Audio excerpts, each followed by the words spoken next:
दोस्तों, जैसा कि आप सबको पता है कि हम संविधान के लेक्चर सीरीज को चालू कर चुके हैं और हम संवैधानिक विकास की कक्षाएं कर रहे हैं। लास्ट क्लास में हमने देखा था कि हम 1853 के अधिनियम की चर्चा किए थे, जिसे हम चार्टर एक्ट के नाम से जानते हैं, 1853 के।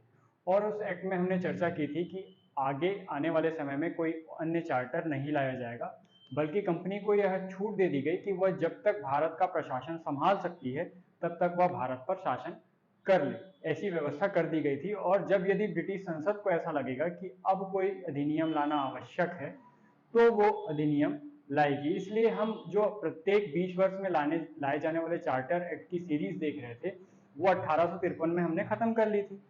अब आने वाले समय में अधिनियम किस प्रकार से आया और क्यों आया, यह पहले ही स्पष्ट हो जाता है कि 1853 में क्या व्यवस्था की गई है। जब कंपनी अच्छे से शासन नहीं कर पाएगी तब कोई एक्ट लाया जाएगा, या जब आवश्यकता होगी तब। ऐसी आवश्यकता कब पड़ी होगी और क्यों पड़ी होगी, यही पृष्ठभूमि बनेगी हमारे आने वाले अधिनियम की। तो थोड़ा सा पृष्ठभूमि तैयार करते हैं पहले कि किस प्रकार से हो रहा था, फिर हम इस पर ज्यादा चर्चा करेंगे। ठीक है, हम देखते हैं कि 1848 में 1848 से 1848 से 56 तक लॉर्ड डलहौजी जो है वो भारत का गवर्नर जनरल बनता है। ठीक है, इससे पहले ही कंपनी जो है श्रमिक और मजदूर वर्ग जो था उसका शोषण पहले ही कर रही होती है, तो वो वर्ग तो पहले से ही परेशान होता है। लेकिन 1848 से 56 के बीच जब लॉर्ड डलहौजी यहाँ भारत का गवर्नर जनरल बनता है तो वह एक नीति लागू करता है जिसे हम कहते हैं हड़प नीति, डॉक्ट्रिन ऑफ लैप्स के नाम से हम इसे जानते हैं, हड़प नीति कहते हैं हिंदी में। ठीक है, इस नीति के तहत ऐसा कोई भी राज्य जिसका उत्तराधिकारी ना हो, यदि कोई शासक है और उसका कोई उत्तराधिकारी ना हो, उत्तराधिकारी कैसा होना चाहिए, पुरुष होना चाहिए। ऐसा नहीं कि कोई महिला उत्तराधिकारी है तो आप उसको अपना जो राज्य है वो सौंप के नहीं जा सकते थे इस नीति के अनुसार। ठीक है, जो ये नीति कहती थी कि यदि आपका कोई पुरुष उत्तराधिकारी है तभी आप उसे अपना प्रशासन सौंप सकते हैं, और यदि नहीं है तो उसका प्रशासन कौन करेगा, ब्रिटिशर्स करेंगे। और इस आधार पर कि आपका उत्तराधिकारी नहीं है, आपके राज्य को कहां सम्मिलित कर दिया जाएगा, कहां शामिल कर दिया जाएगा, ब्रिटिश साम्राज्य में मिला दिया जाएगा। इस नीति के तहत काफी सारे राज्यों को ब्रिटिश साम्राज्य में विलय कर दिया जाता है। जब डलहौजी को यह पता चलता है कि फिर भी बहुत से राज्य ऐसे हैं जहां पर अभी भी प्रशासन चल रहे हैं और वो ब्रिटिश नियंत्रण में नहीं है, जैसे एक उदाहरण हमें देखने को मिलता है अवध। अब इन राज्यों का क्या किया जाए, तो वह अवध जैसे राज्यों पर कुशासन का आरोप लगा देता है। कुशासन का आरोप लगाकर कहता है कि आप जो है अपना प्रशासन, अपना शासन अच्छे से नहीं चला पा रहे हैं, इसलिए आपके राज्य को कहां पर विलय कर दिया जाएगा, ब्रिटिश साम्राज्य में। और जब यह स्थिति बनती है तो भारत के शासक वर्ग पर भी दबाव बन जाता है कि वह अपने शासन की रक्षा कैसे करे, अपने प्रशासन की रक्षा कैसे करे, और उनमें असंतोष बढ़ जाता है, जिसकी परिणति, जिसका परिणाम हम देखते हैं 1857 की क्रांति के रूप में। ठीक है, 1857 की क्रांति, इसके तत्कालिक कारण कुछ सैन्य घटनाएं बनती हैं जहां पर यह अपने सैन्य रिफॉर्म, जो सोल्जर रिफॉर्म्स होते हैं, वहां पर ये क्या करता है, लॉर्ड डलहौजी की जो सैनिक वर्ग होता है उन्हें ऐसे कारतूस दिए जाते हैं जिनमें चर्बी मिली होती थी गाय और सुअर की, और कुछ ऐसे प्रावधान कर देता है कि जितने भी सैनिक हैं उन्हें दूसरे देशों में जाकर भी अपनी सेवाएं देनी पड़ेगी। तो भारतीयों में यह मान्यता है कि वह मांस जो रहता है वो नहीं खाते हैं। ठीक है, तो हिंदू धर्म की इस भावना को ठेस पहुंचती है कि हमें, यदि हम उस कारतूस का प्रयोग करते हैं तो हमें चर्बी को अपने मुंह से लगाना पड़ेगा, और इसलिए उनमें जो असंतोष पैदा होता है। और इसका दूसरा कारण था जो मैंने आपको बताया कि समुद्र पार करके दूसरे देश भी जाना पड़ेगा, जो कि हमारे धर्म के खिलाफ था। ठीक है, हिंदू धर्म के खिलाफ था। तो ये सब कारण बनते हैं, तत्कालिक कारण 1857 की क्रांति की। और हम देखते हैं कि 1857 की क्रांति होती है और लोग अपना अपना राज्य बचाने में लगे रहते हैं, जिसके कारण यह जो क्रांति है वो असफल हो जाती है। क्रांति तो असफल हो जाती है, लेकिन अंग्रेजों को यह समझ आ जाता है कि इस बार तो भारतीय अलग अलग लड़े इसलिए शायद हार गए, लेकिन यदि आने वाले समय में राष्ट्रीयता की भावना जागृत हो जाती है और ये सब सम्मिलित रूप से लड़ते हैं तो हमें भारत देश छोड़ना पड़ेगा। इसी की तैयारी करता है ब्रिटिश ब्रिटिशर्स जो है इसकी तैयारी करते हैं और एक्ट लेके आते हैं 1858 का, जिसमें वो ये व्यवस्था करते हैं कि अब जो है भारत पर शासन कंपनी नहीं करेगी, क्योंकि कंपनी भारत पर शासन कर नहीं पा रही है। इसीलिए हमें देखने को मिलता है 1858 का जो है एक्ट देखने को मिलता है। इसे हम जानते हैं भारत शासन अधिनियम के बारे में। नाम क्या है इसका? भारत शासन अधिनियम 1858 में लाया गया था, इसलिए इसे क्या कहा जा रहा है? 1858 का अधिनियम। 1858 का भारत शासन अधिनियम क्यों लाया गया था? क्योंकि 1857 में क्रांति हो जाती है और ब्रिटिशर्स को ये समझ आ जाता है कि अब कंपनी तो भारत पर शासन नहीं कर सकती। तो इसका उपाय निकाला जाता है कि अब कंपनी शासन नहीं करेगी तो ब्रिटिशर्स को खुद शासन करना पड़ेगा। कंपनी किसके अधीन थी? मैंने आपको पहले भी बताया था, ब्रिटिश संसद के अधीन कार्य कर रही है। तो अब भारत पर डायरेक्ट महारानी का शासन होने वाला है। उससे पहले भारत शासन अधिनियम से संबंधित कुछ चीजें देख लेते हैं कि भारत शासन अधिनियम क्यों लाया जा रहा है। क्योंकि यहाँ पर जो कंपनी है वो ठीक से शासन नहीं कर पा रही है, तो भारत में सुशासन लाने के लिए किया जा रहा है। तो इसे हम एक और नाम से जानते हैं, इसे कहा जाता है act for the better government of India. ठीक है, इसका दूसरा नाम क्या है? भारत शासन अधिनियम 1858 का दूसरा नाम है act for the better government of India. ठीक है, अब इसे बदलना है, बेटर गवर्नमेंट लानी है, तो इसके लिए क्या करना पड़ेगा? पहले ब्रिटिश संसद में बिल लाना पड़ेगा। ऐसा पहला बिल लाया जाता है तत्कालीन प्रधानमंत्री लॉर्ड पामस्टन के द्वारा। पामस्टन जो कि 1858 के समय वहां के प्रधानमंत्री होते हैं, तत्कालीन प्रधानमंत्री होते हैं, इनके द्वारा बिल लाया जाता है और ये बताया जाता है कि कंपनी का जो शासन है वो कुशासन है, वो अच्छे से शासन नहीं कर पा रही है, उसमें काफी सारे दोष हैं, दोषपूर्ण हो गया है उसका शासन। लेकिन ये बिल जो है ब्रिटिश संसद में पारित नहीं हो पाता है और लॉर्ड पामस्टन की जो सरकार है वो गिर जाती है। जब नई सरकार आती है तो उसमें प्रधानमंत्री बनते हैं 1858 में ही लॉर्ड डर्बी, और लॉर्ड डर्बी द्वारा यह प्रस्ताव फिर से भारत ब्रिटिश संसद के समक्ष रखा जाता है और इस बार जो ब्रिटिश संसद है उसे सर्वसम्मति से पारित कर देती है। और जब यह पारित होता है तो महारानी द्वारा एक घोषणा पत्र जारी किया जाता है जिसमें भारतीयों के लिए कई लुभावने वादे किए जाते हैं।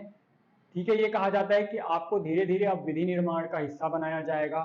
जितने भी राज्य हैं जो कि अभी तक ब्रिटिश कंपनी के अधीन थे और उन्हें जबरदस्ती हड़पा जा रहा था, उन सभी को यह आश्वासन दिया जाता है कि अब आप स्वतंत्र रूप से अपने राज्य पर शासन कर पाएंगे, आपके प्रशासन में कोई हस्तक्षेप नहीं किया जाएगा, और उन्हें यह कहकर सम्मानित भी किया जाता है। इसलिए जो भारत के शिक्षित वर्ग है वो इस अधिनियम को, इस नियम को क्या कहते हैं? मैग्ना कार्टा की संज्ञा देते हैं, मैग्ना कार्टा। ठीक है, भारत का मैग्ना कार्टा की संज्ञा देते हैं यहाँ के शिक्षित वर्ग। और अब हम इसके प्रावधानों पर चर्चा कर लेते हैं। तो पृष्ठभूमि थी कि कैसे लाया गया। ठीक है, अब इसमें प्रावधान क्या क्या किए गए। तो पहला प्रावधान, क्योंकि प्रशासन को बदलना है तो यहाँ पर क्या किया गया? कंपनी के हाथों से लेकर कंपनी के प्रशासन को समाप्त कर दिया गया और प्रशासन किसके हाथों में चले गया? महारानी। ठीक है, तो आगे का प्रशासन कौन करेगी? महारानी करेगी। लेकिन महारानी तो इंग्लैंड में रहती है, तो वो डायरेक्ट शासन कर सकती है क्या? नहीं कर सकती है। तो इसके लिए प्रावधान किया गया कि यहाँ का जो शासन है वो कौन देखेगा? दूसरा। इसी में समझिए कि पहले एक और इसमें देख लीजिए, एक और प्रावधान देख लीजिए कि कंपनी का शासन समाप्त किया गया और महारानी के हाथों में दिया गया। तो कंपनी के एवज में वहां पर कौन था? ब्रिटिशर्स के यहाँ। ठीक है, इंग्लैंड में कौन शासन कर रहा था? कंपनी का प्रतिनिधित्व कौन कर रहा था? बीओसी, बोर्ड ऑफ कंट्रोल या कोर्ट ऑफ डायरेक्टर। ये हम दोनों पढ़ चुके हैं पहले के अधिनियम में। यदि कंपनी का शासन समाप्त हो रहा है तो पहले बोर्ड ऑफ कंट्रोल और कोर्ट ऑफ डायरेक्टर को भी समाप्त कर दिया गया। दूसरा प्रावधान ये मान लीजिए आप। ठीक है, कंपनी का शासन समाप्त किया गया, इसका मतलब किसको भी डिमोलिश करना पड़ेगा? बोर्ड ऑफ कंट्रोल और कोर्ट ऑफ डायरेक्टर, तो इसको भी समाप्त कर दिया गया।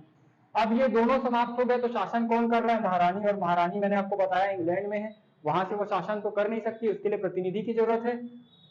तो तीसरा प्रावधान किया गया और एक नए पद का सृजन किया गया जिसे कहा गया भारत सचिव। भारत सचिव, भारत सचिव का पद बनाया गया। वे भारत सचिव कौन होगा? तो भारत सचिव ब्रिटिश संसद का ही कोई एक मंत्री होगा। कौन बनेगा? मंत्री। कोई एक मंत्री होगा जो ब्रिटिश संसद में कार्यरत है। उसे जिस प्रकार से अभी वर्तमान परिदृश्य में विभिन्न प्रकार के मंत्रियों को अलग अलग विभागों की जिम्मेदारी दी जाती थी, इसी प्रकार इस मंत्री को भारत की जिम्मेदारी दी जाएगी। और जो भी मंत्री भारत की जिम्मेदारी लेगा या जिसे भी भारत की जिम्मेदारी दी जाएगी वो किस नाम से जाना जाएगा? भारत सचिव, इसका मतलब कि भारत को एक विभाग के रूप में ट्रीट किया जाएगा, ठीक है। और उसका हेड कौन होगा? भारत सचिव होगा, जो कि मंत्री होगा ब्रिटिश संसद का। और ये किसके प्रति जिम्मेदार होगा? ब्रिटिश संसद के प्रति। ब्रिटिश संसद के प्रति ये क्या होगा? उत्तरदायी होगा, ठीक है। किसको जवाब देना पड़ेगा किसी भी कार्य के लिए? ब्रिटिश संसद को। और ब्रिटिश संसद किसके लिए उत्तरदायी होती है? महारानी के लिए, ठीक है। ये महारानी के प्रतिनिधित्व में कार्य कर रही है, महारानी इनका प्रतिनिधित्व करती है, तो ये उत्तरदायी होंगे महारानी के लिए। और जो मंत्री उत्तरदायी होगा ब्रिटिश संसद के लिए। और ये जो मंत्री किस नाम से जाना जाएगा? भारत सचिव के नाम से जाना जाएगा। ये भारत सचिव प्रतिवर्ष जो वित्तीय विवरण है और प्रशासनिक विवरण है वो ब्रिटिश संसद के समक्ष रखेगा, जिस पर बहस की जाएगी, चर्चा की जाएगी। और फिर जो ब्रिटिश संसद है वो महारानी को सूचित करेगी कि यहाँ का प्रशासन या वित्तीय प्रबंधन कैसे चल रहा है, ठीक है। तो ये काम किसका होगा? भारत सचिव। तो ये सारे काम भारत सचिव क्योंकि अकेले नहीं कर सकता है, इसलिए चौथा प्रावधान किया गया, भारत सचिव की सहायता के लिए भारत परिषद का गठन किया गया। भारत परिषद, ये भारत परिषद बनाई जा रही है भारत सचिव की सहायता के लिए, जिसमें कुल 15 सदस्य होंगे, ठीक है। ये सब कहां पे व्यवस्था हो रही है? इंग्लैंड में हो रही है, ठीक है। ये भारत में शासन नहीं कर रहे हैं, भारत में कौन शासन करेगा वो भी हम देखेंगे। ये व्यवस्था है ब्रिटेन की, जो ब्रिटेन में रिप्रेजेंट कर रहे हैं भारत को, वो भारत सचिव कह रहे हैं। उनकी सहायता के लिए 15 सदस्यीय एक परिषद का गठन किया गया है, जिसे हम किस नाम से जान रहे हैं? भारत परिषद के नाम से। ये जो 15 सदस्य होंगे, इसमें से 8 सदस्य की नियुक्ति किसके द्वारा की जाएगी? ब्रिटिश संसद के द्वारा की जाएगी। ये नामांकित सदस्य हैं, मनोनीत सदस्य हैं। किसके द्वारा मनोनीत हो रहे हैं? ब्रिटिश संसद या महारानी के द्वारा, ठीक है। इसमें से जो 7 सदस्य हैं वो मनोनीत होंगे निदेशक बोर्ड के द्वारा। निदेशक बोर्ड में कौन कौन है? तो वो सभी लोग जिनका शेयर था कंपनी में, ठीक है। हालांकि कंपनी खत्म हो गई है, लेकिन प्रशासन तो अभी भी चल रहा है और वो ब्रिटिशर्स के पास है। तो निदेशक बोर्ड जो है वो 7 सदस्यों की नियुक्ति कर सकेगा, इसके पास अभी भी पावर है, ठीक है। और इन 15 सदस्यों में से 9 सदस्य ऐसे होंगे जिन्हें भारत में 10 वर्ष के प्रशासन का अनुभव हो। तो ऐसे सदस्य कहां से लाएंगे? यदि नए सदस्यों की नियुक्ति कर देते हैं तो उनके पास 10 वर्ष का अनुभव नहीं होगा। तो ये जो हम बीओसी और सीओडी को डिमोलिश किए हैं, इसे समाप्त किए हैं, इन्हीं के सदस्यों को हम कहां पर शामिल कर देंगे? इस 9 सदस्य में, क्योंकि इनके पास प्रशासन का अनुभव है, 10 वर्ष ये प्रशासन कर चुके हैं भारत में। तो इनके सदस्य जो बीओसी और सीओडी के सदस्य थे वो अब कहां पर किसके सदस्य बन गए? भारत परिषद के सदस्य बन गए। ये तो व्यवस्था हो गई ब्रिटेन में। अब हम देख लेते हैं भारत में क्या व्यवस्था की गई। तो अब भारत पे शासन कर रहा था भारत का गवर्नर जनरल, भारत का गवर्नर जनरल। तो इस गवर्नर जनरल से ही जनता परेशान हुई थी, तो इसका नाम बदल दिया गया। इसका नाम बदल कर क्या कर दिया गया? वायसराय, ठीक है। इसका नाम बदल कर दिया गया वायसराय। अब 2 नाम आपको याद रखने हैं। पहले जो भारत सचिव बने वो थे लॉर्ड स्टैनले। स्टैनले ये कौन है? पहले भारत सचिव हैं। और जो पहले वायसराय बने थे वो बने थे Lord Canning. Lord Canning, Lord Canning को क्या बनाया गया? वायसराय।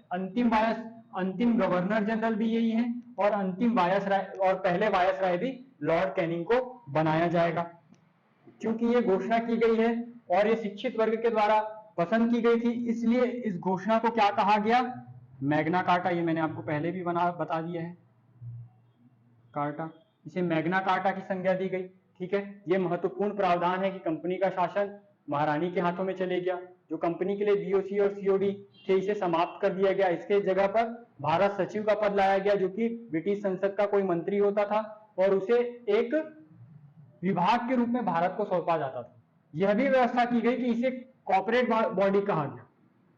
कॉर्पोरेट बॉडी मतलब कि इस पे क्या हो सकता था? केस किया जा सकता था। जिस प्रकार से किसी कॉर्पोरेट बॉडी पर हम केस कर सकते हैं, एक बॉडी के रूप में इसे रखा गया है, ठीक है। उस पर केस कर सकते हैं, मतलब इस पर केस चलाया जा सकता है। यदि कोई गलत काम करता है तो ब्रिटिश संसद इस पर कोर्ट केस चला सकती है, ठीक है। ये भारत सचिव था जो कि मंत्री होता था और ये ब्रिटिश संसद के प्रति उत्तरदायी होता था। पहले जो भारत सचिव बने वो लॉर्ड स्टैनले बने। इसकी सहायता के लिए कौन होती थी? एक भारत परिषद होती थी जिसमें 15 सदस्य होते थे, जिसमें से 8 सदस्य ब्रिटिश संसद द्वारा चुने जाते थे और 7 सदस्यों की नियुक्ति निदेशक बोर्ड द्वारा की जाती थी। इसमें से 9 सदस्य ऐसे होते थे जिनके पास 10 वर्ष के प्रशासन का अनुभव होता था। भारत के गवर्नर जनरल का नाम बदलकर अब वायसराय कर दिया गया और पहले वायसराय बने लॉर्ड कैनिंग और अंतिम गवर्नर जनरल भी कौन बना? Lord Canning. इस एक्ट को मैग्ना कार्टा की संज्ञा दी गई। इसका पहला नाम भी मैंने आपको बताया था कि act for the government, better government of India भी कहा जाता है इसी एक्ट को। यह एक्ट कब पारित किया गया, कब इस पर साइन किया गया, महारानी द्वारा कब हस्ताक्षर किया गया? यदि ये पूछा जाए तो 2 अगस्त 1858 को महारानी ने इस पर हस्ताक्षर किए थे। वर्तमान प्रधानमंत्री कौन थे? पहले लॉर्ड पामस्टन थे और फिर इनकी सरकार गिर जाती है तो कौन बनता है? लॉर्ड डर्बी यहाँ के प्रधानमंत्री बनते हैं। तो ये था संपूर्ण रूप से आपका भारत शासन अधिनियम 1858 और उसके महत्वपूर्ण प्रावधान और इसकी पृष्ठभूमि पर हमने चर्चा कर ली। ये जो है वो आपके लिए महत्वपूर्ण है, प्रावधान आपसे पूछा जा सकता है। आगे हम चर्चा करते हैं 1861 के अधिनियम की। 1861 का अधिनियम देखेंगे, उसकी पृष्ठभूमि देखेंगे कि क्यों लाया गया है ये 1861 का अधिनियम। क्योंकि इस घोषणा पत्र में, मैं आपको पृष्ठभूमि भी बताते चलता हूं कि इस घोषणा पत्र में आप देख रहे हैं कि यह कहा गया है कि धीरे धीरे भारतीयों को क्या दिया जाएगा? विधि निर्माण का हिस्सा बनाया जाएगा। लेकिन यहाँ पर ऐसा कोई भी प्रावधान हमें देखने को नहीं मिला जिसमें भारतीयों को शामिल किया जा रहा है। ठीक है, इस कारण से अब भारतीयों में क्या व्याप्त हो जाएगा? असंतोष कि हमें तो हिस्सा ही नहीं बनाया गया। जैसे घर में कोई छोटा बच्चा होता है, आप उसे बोल देते हैं कि बेटा शाम को घूमने चलेंगे, है ना। आज शाम को घर पहुंचे, आप थके हुए थे, आपको याद ही नहीं रहा कि आप उसको घुमाने, अब वो रोना चालू कर देगा। इसी प्रकार भारतीय भी थे, जैसे ही वो देखे कि भारत शासन अधिनियम में तो हमारे लिए कुछ भी नहीं है, हमारे लिए कुछ किया गया नहीं, जितनी भी घोषणाएं की गई थी उसमें से कोई भी फॉलो नहीं की गई है, तो वो फिर रोना चालू कर देंगे। और ये पृष्ठभूमि बनेगी किसकी? 1861 के भारत परिषद अधिनियम। क्योंकि भारत परिषद अब वो अधिनियम जारी करेगा, वो संशोधन जारी करेगा, इसलिए इसे किस नाम से जाना जाएगा? भारत परिषद अधिनियम है। तो फिर से इसकी पृष्ठभूमि दोहराता हूं, तब तक मैं इसको थोड़ा सा मिटा देता हूं आपके लिए, फिर हम 1861 की चर्चा करते हैं। तो हम देख लेते हैं 1861 का अधिनियम। मैंने आपको बताया कि ये भारत परिषद के द्वारा लाया जाएगा ये अधिनियम, इसलिए हम किस नाम से जानेंगे इसे? भारत परिषद अधिनियम के नाम से। किस नाम से जानेंगे? भारत परिषद अधिनियम। कब का है ये? 1861 में लाया जाएगा, इसलिए 1861 का भारत परिषद अधिनियम। भारत शासन अधिनियम हम 3 पढ़ेंगे। एक हमने पढ़ लिया 1858 में, दूसरा हम पढ़ेंगे 1919 और तीसरा पढ़ेंगे 1935। ये तीनों है भारत शासन अधिनियम।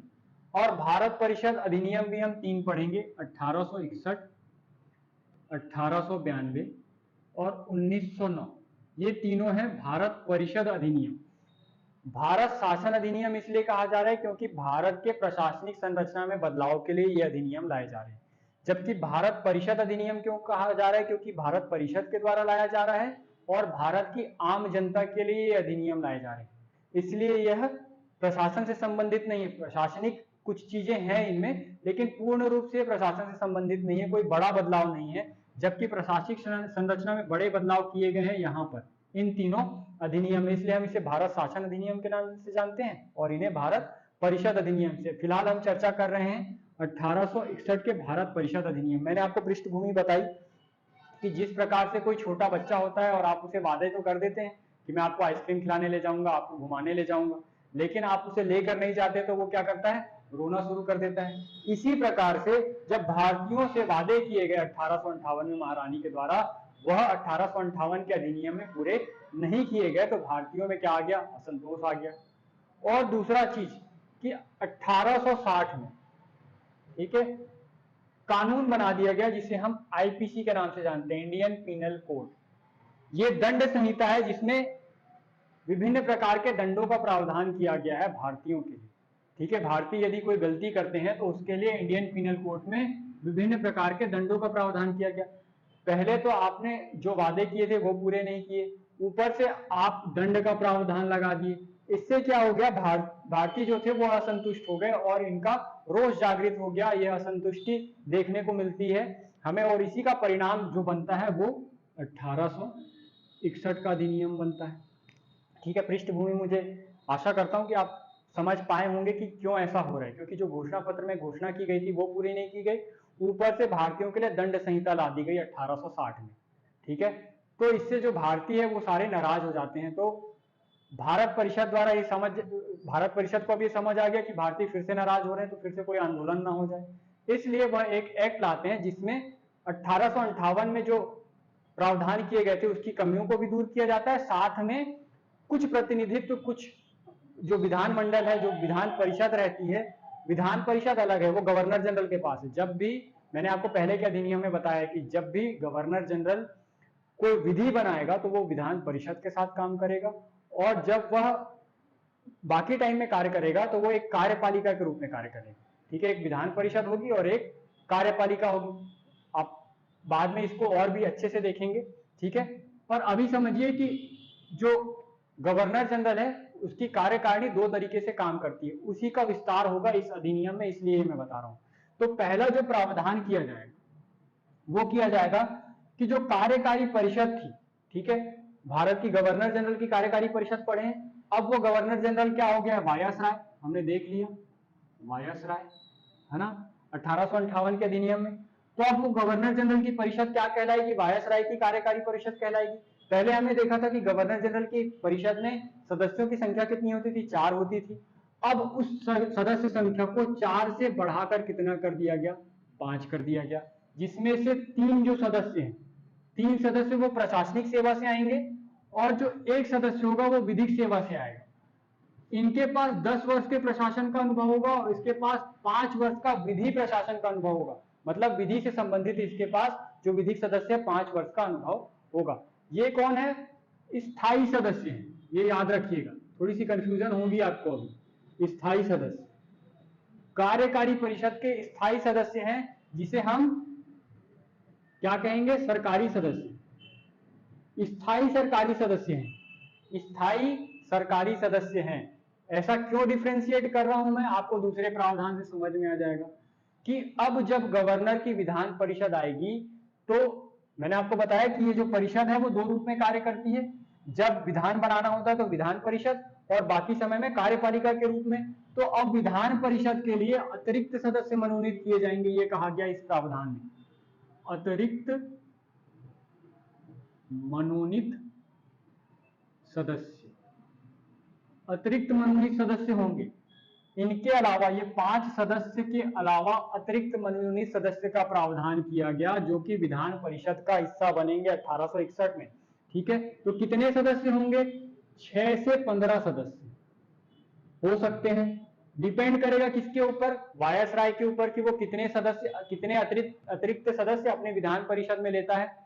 और इन अतिरिक्त सदस्यों में से 2 तरीके के सदस्य होंगे। ठीक है, 2 प्रकार के सदस्य होंगे, एक सरकारी जो कि ब्रिटिशर्स ही होंगे और एक होंगे गैर सरकारी जो कि भारतीय हो सकते हैं। और गैर सरकारी सदस्य कितने होंगे, कम से कम 50% होंगे, मतलब आधे सदस्य इनमें से कौन होंगे, गैर सरकारी होंगे जो कि भारतीय हो सकते हैं। ये प्रावधान कर दिया गया। ठीक है, पहला प्रावधान, वायसराय की जो कार्य परिषद है उसकी संख्या 4 से 5 कर दी गई, जिसमें से 3 सदस्य कैसे होंगे, प्रशासनिक अनुभव वाले होंगे, जो कि जिनके पास 10 वर्ष का प्रशासनिक अनुभव होगा, प्रशासनिक सेवा से आएंगे। और एक जो सदस्य होगा वो विधिक सदस्य होगा, जिसके पास विधि से संबंधित 5 वर्ष का अनुभव होगा। एक कोई अन्य सदस्य हो सकता है। इस प्रकार से 5 सदस्य होंगे। विधान परिषद में कितने सदस्य होंगे, अतिरिक्त सदस्य मनोनीत कर सकता है 6 से 15।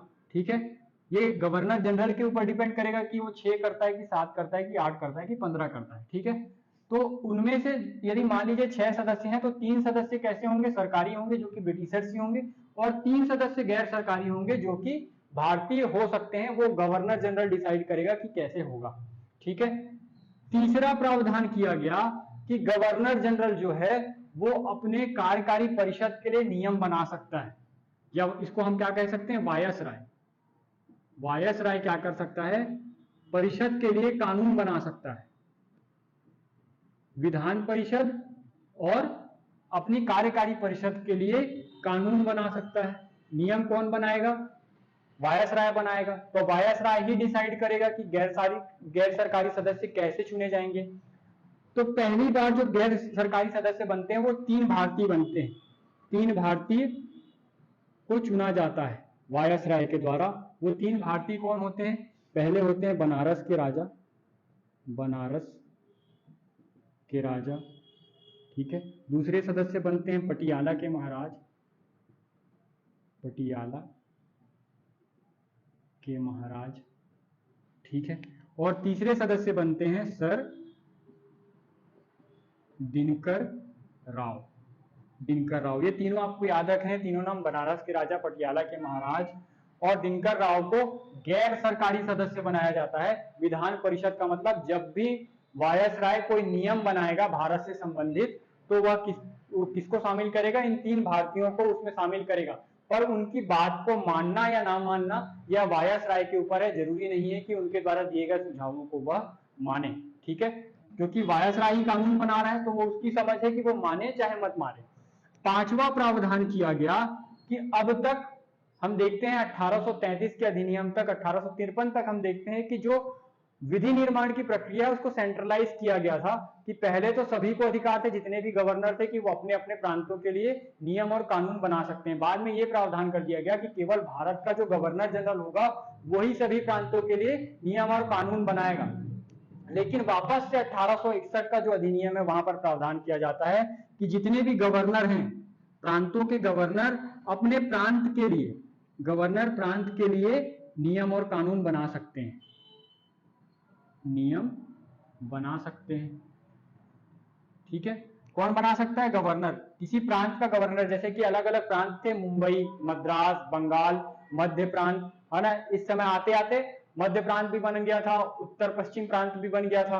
तो वो सभी गवर्नर अब प्रांतों के लिए अपने नियम और कानून बना सकते हैं। इसका मतलब क्या किया जा रहा है, प्रशासन का विकेंद्रीकरण, विकेंद्रीकरण, डिसेंट्रलाइजेशन किया जा रहा है। सेंट्रलाइज था उसको डिसेंट्रलाइज किया जा रहा है। कौन से अधिनियम में, 1861 के अधिनियम में। याद रखिएगा ये परीक्षा में पूछा जा चुका है कि पहली बार विकेंद्रीकरण की प्रक्रिया कब शुरू की जाती है, 1861 के अधिनियम के द्वारा। छठवां प्रावधान किया जाता है, मैंने आपको पहले भी बताया कि गवर्नर जनरल क्या कर सकता है, निर्णयों को अधिभावी कर सकता है। अब इसे कानूनी मान्यता, निर्णयों को अधिभावी करने का मतलब कि मेजॉरिटी के अगेंस्ट भी जाकर भी वो निर्णय ले सकता है। लेकिन अब ये प्रावधान कर दिया गया 1861 के अधिनियम से कि जो गवर्नर जनरल या जिसे हम वायसराय कह रहे हैं, वायसराय यह अध्यादेश जारी कर सकता है।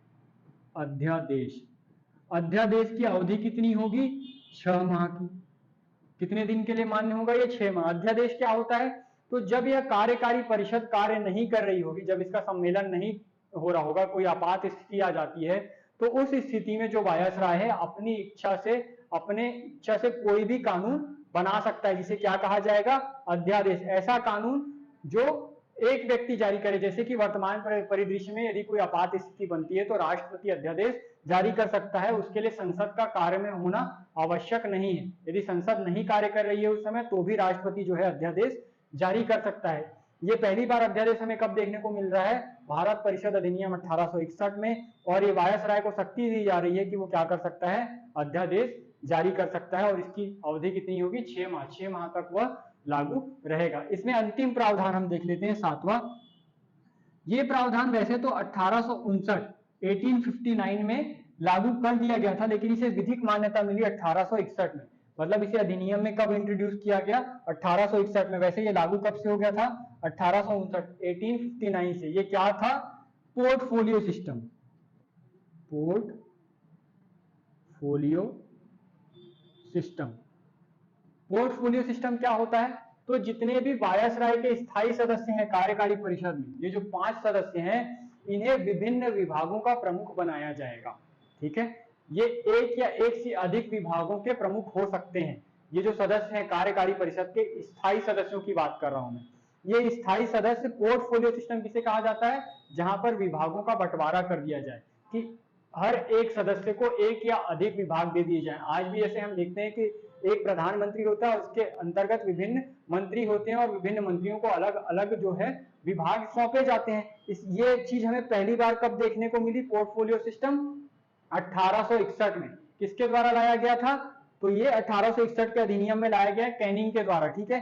कैनिंग अभी वायसराय 62 तक के रहेगा वो वायसराय, तो कैनिंग ने ही ये पोर्टफोलियो सिस्टम जो है वो लाया था और अपनी जितने भी कार्यकारी परिषद के सदस्य थे, 5 सदस्य, उन सभी सदस्यों को अलग अलग विभागों का बंटवारा किया था। तो ये आपका ओवरऑल 1861 का अधिनियम है। इसके प्रावधान में फिर से दोहरा देता हूँ कि वायसराय के परिषद में, कार्यकारी परिषद में सदस्यों की संख्या 4 से 5 कर दी गई, जिसमें से 3 सदस्य प्रशासनिक सेवा से आते थे, जिन्हें 10 वर्ष के भारत में प्रशासन का अनुभव होना अनिवार्य था।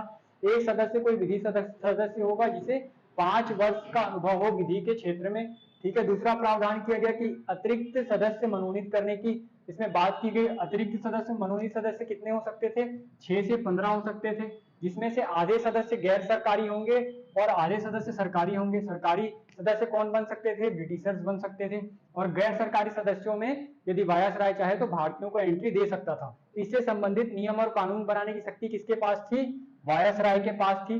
तो वायसराय ने इसी शक्ति का प्रयोग करते हुए, परिषद के लिए कानून बनाने की शक्ति वायसराय के पास थी, तो इस शक्ति का प्रयोग करते हुए उसने 3 भारतीयों को अपनी इस अतिरिक्त मनोनीत सदस्य के अंतर्गत शामिल किया गया, जिसमें से पहले थे बनारस के राजा, दूसरे थे पटियाले के महाराज और तीसरे थे सर दिनकर राव। इन तीनों को पहली बार विधान परिषद में शामिल किया जा रहा है। विधि बनाने के लिए जो परिषद है वो विधान परिषद कहला रही है और उसमें पहली बार 3 भारतीयों को शामिल किया गया है। लेकिन इनकी बात मानना नहीं मानना ये वायसराय के ऊपर है, क्योंकि विधि वो बना रहा है, तो उसी के ऊपर है कि वो इनकी बात माने चाहे मत माने, ये केवल अपना सुझाव दे सकते थे।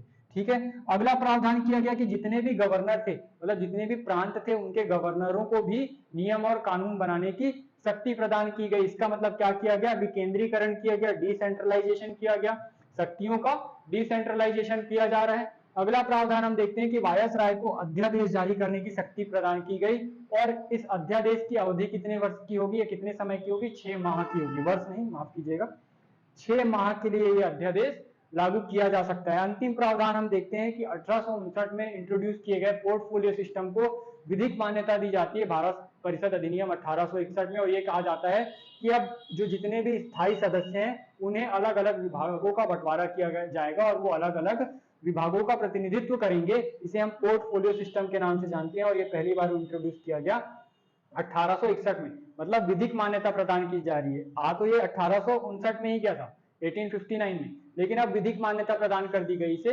एक एक्ट के द्वारा विधिक मान्यता प्रदान की गई है और ये एक्ट कौन सा है? भारत परिषद अधिनियम। ठीक है। तो ये था भारत परिषद अधिनियम 1861। आगे हम चर्चा करेंगे भारत परिषद अधिनियम 1892 और 1919 की।